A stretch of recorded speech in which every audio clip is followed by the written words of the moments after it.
At the end of dinner, two couples on a double date, dine and dash. I chased them down and the girls had no clue. Their dates had told them they already paid. The girls ended up paying. The guys had no cash.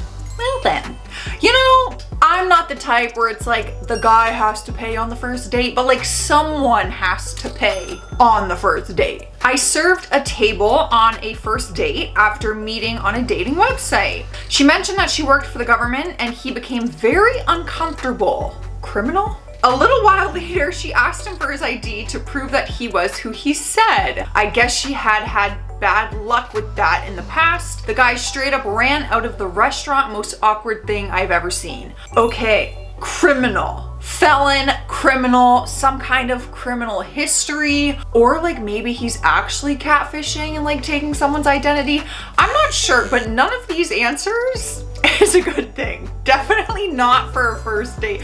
No, definitely not in life, even if it was not a first date. I was a waitress all throughout college. This woman sits down at my table alone. She states to me that she's on a first date with a man she has met online and she's waiting for him to arrive. I proceed to get her drink order and come back a few minutes later with her drink, and she says she's leaving as she saw the man she is meeting sitting at the bar and she is unimpressed.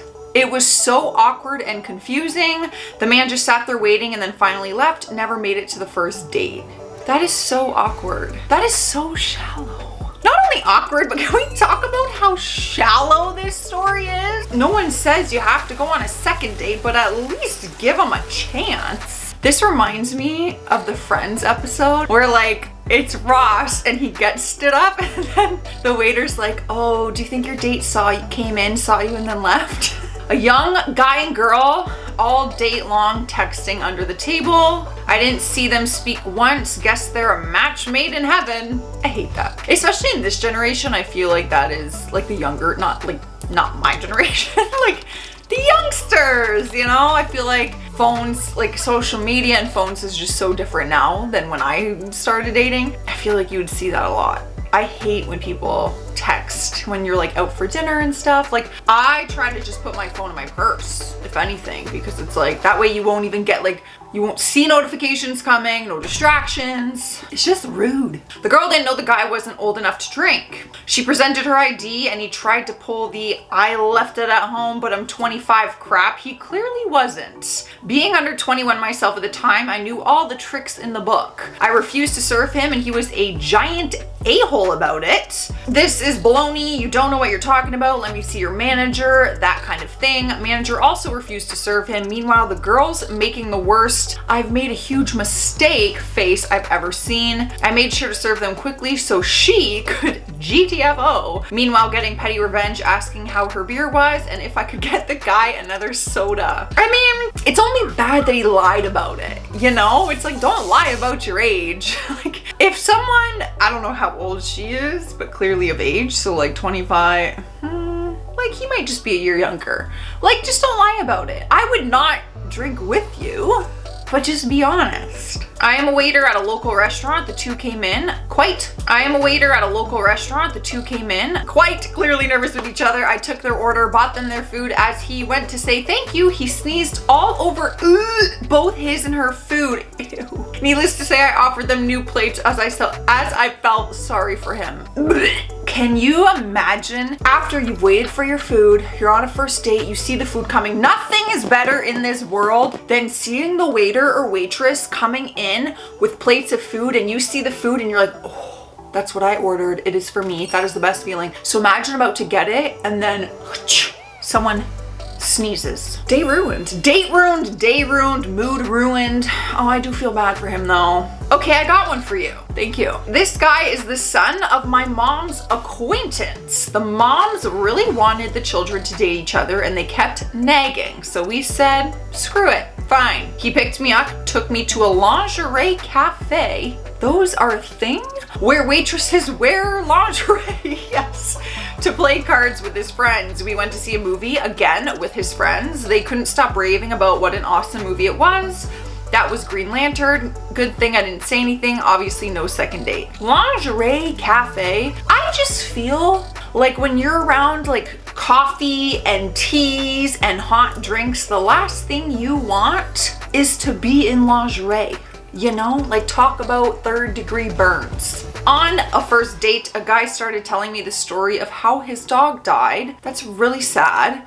And began crying in the bubble tea cafe. It was so awkward. I was late to meeting my friends after because I was just about to leave when he said that, but I felt like I couldn't just get up and walk out on a guy crying. Well, you did the right thing by staying. I personally would not bring up my dead dog on a first date. Just kind of like a mood killer, a vibe killer. Yeah, bold choice, sir. Pre-COVID. Oh, what's that life like? It's been so long. We met online but had a lot of mutual friends. So when he offered me a ride home after, turns out we lived in neighborhood buildings. Cool. I was happy to take it. When we got there, he invited me in for a drink and I accepted it. He told me he had to warn me about something before I went in, so I was expecting the worst. What he actually says is, just so you know, I have a small but tasteful taxidermy collection in here. I understand that can be off-putting for some people. Turns out he was right. It was small and tasteful. A couple animal skulls, one butterfly collection, a stuffed turtle, and I think one other thing. All stuff he found at thrift stores, but I referred to him as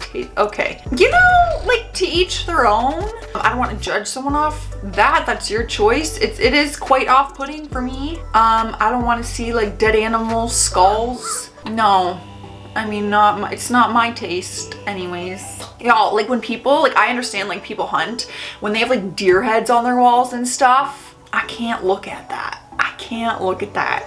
We met for pho. Oh my God, that sounds so good. And I ordered the vegan pho because I'm vegan, and we hadn't talked about this before our date. He looked confused as he asked, but what about the eggs? I said no eggs and his whole vibe totally changed. He shut down and wouldn't engage in conversation. It was the most awkward dinner of my life. He had on his profile scrambled eggs were a skill of his. I thought he was just being funny, but eggs obviously meant a lot to him.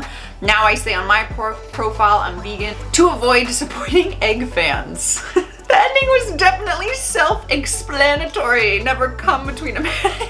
Explanatory.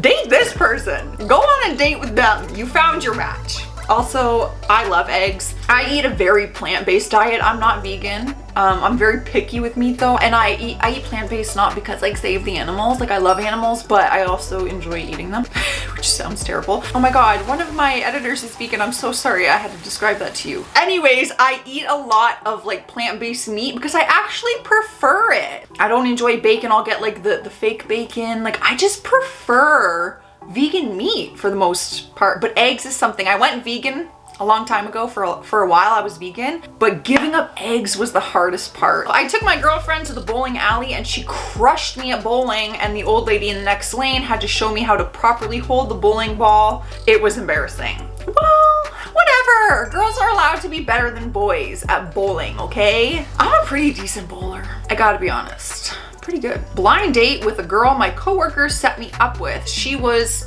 odd to say the least. Cute, but odd, like me. I was willing to go out again, but according to that was a joke by the way, but according to my coworker, she was overly shy and she didn't want to go out again. I saw her a couple years later at the midnight premiere of the last Harry Potter movie. She was dressed as Professor McGonagall, and I was suddenly glad we had never went out again. Hey, that I respect that more than anything. I love Harry Potter, mad respect, like total props for showing up to the premiere in costume. Are you kidding me? I would wife this girl up. Come on now. It's Harry Potter. I still have to watch the reunion on Crave. I'm gonna do that tonight. I'm out of here. These are awkward first dates. Have you ever had an awkward first date? Tell me. I love hearing about them. Bye. See ya. Stay classy and stay sassy.